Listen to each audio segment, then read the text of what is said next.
Syrie, fin de l'opération d'évacuation des habitants de Foua et Kefraya. Près de 7,000 personnes, civils et combattants pro-régime, ont été évacués jusqu'à Alep. Reuters, Khalil Achaoui en Syrie, l'évacuation des localités de Foua et Kefraya dans la province d'Aïd-el-B est terminée. Les près de 7000 personnes, civils et combattants pro-régime, ont été transportés jusqu'à Alep. Une opération réalisée dans la nuit de mercredi à jeudi qui met fin au plus long siège de la guerre syrienne.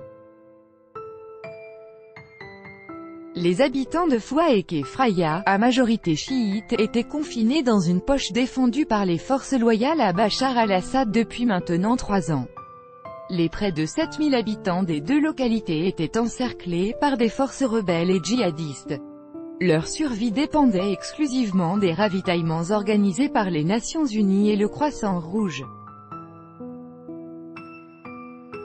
Selon l'Observatoire syrien des droits de l'homme, toutes les familles et les combattants ont enfin été exfiltrés dans la nuit de mercredi et jeudi à la suite d'un accord chapeauté par la Russie, alliée du régime, et la Turquie, soutien des rebelles. Des déplacements forcés. Sitôt les 120 bus arrivés en territoire sous contrôle du régime, la procédure de libération de 1500 prisonniers détenus par Damas a débuté.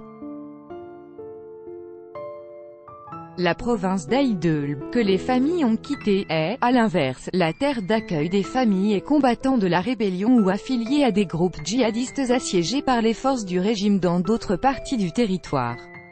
Le Comité international de la Croix-Rouge s'inquiète que ces déplacements ne soient forcés. Dans une Syrie morcelée par différents groupes armés, les familles doivent systématiquement choisir leur camp afin de sauver leur vie.